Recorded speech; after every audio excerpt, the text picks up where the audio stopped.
சிவபெருமானின் திருவிளையாடல்களில் ஒரு வணிகரின் மகள் கதை பற்றி பார்ப்போம் வாருங்கள். சோழ நாட்டில் ஒரு வணிகருக்கு நீண்ட நாட்களுக்குப் பிறகு ஒரு பெண் குழந்தை பிறந்தாள். இளமையில் அவளுக்கு மதுரையில் வசிக்கும் தங்கை மகனுடன் திருமணம் செய்து வைப்பதாக உறுதி செய்யப்பட்டு விட்டது. ஆனால் அவன் பின்னாளில் பணக்கார பெண்ணை முதலாம் தாரமாக திருமணம் செய்து வணிகரின் மகளிடம் இரண்டாம் தாரமாக மணம் செய்து கொள்கிறேன் என்று கூறி தள்ளி போட்டான். இந்த துயரத்தில் வணிகரும் அவரது மனைவியும் இறந்துவிட்டனர். அனாதையான இளம்பெண் ஊர் பஞ்சாயத்தில் மனு கொடுத்து அந்த இளைஞருடன் திருமணம் நடத்த முடியுமா என்று கேட்டாள். பஞ்சாயத்து சம்மதித்து அவனை அழைத்தது.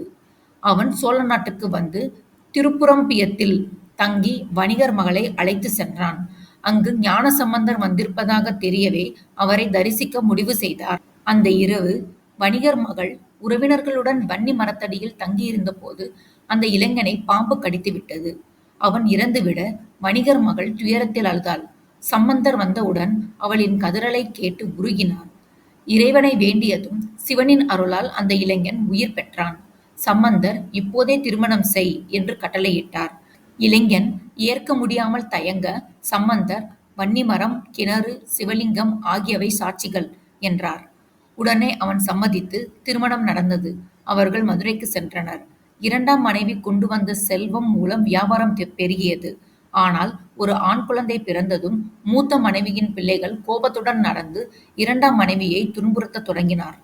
ஆனால் அவள் எல்லாம் பொறுத்து கொண்டு அமைதியாயிருந்தாள். ஒரு நாள், உனக்கு இந்த வீட்டில் இருக்க உரிமை இல்லை என மூத்த மனைவி அவளை வெறுத்தெடுத்து பேசிய போது இரண்டாம் மனைவி, நம் திருமணத்திற்கு திருப்புறம்பியத்தில் ஞானசம்பந்தர் சாட்சியாக இருந்தார். வன்னிமரம், கிணறு, சிவலிங்கம் எல்லாம் சாட்சி என கூறினாள். மூத்த மனைவி சவால் விட்டாள். அந்த மூன்றையும் மதுரைக்கு வரவழை என. அதனால் இறைவனை நோக்கி இரண்டாம் மனைவி மனமுருக வேண்டினாள். சிவன் அருளால் அந்த மூன்று சாட்சிகளும் மதுரையில் தோன்றின. அசரீரி வந்தது. மகளே போய் பார். அதையடுத்து மூத்த மனைவியையும் அழைத்து அந்த காட்சியை காண்பித்தாள். அனைவரும் அதிசயத்து அவளது பக்தியைக் கண்டு அன்புடன் வாழ்த்தினர். கணவன் மூத்த மனைவியை கண்டித்தார்.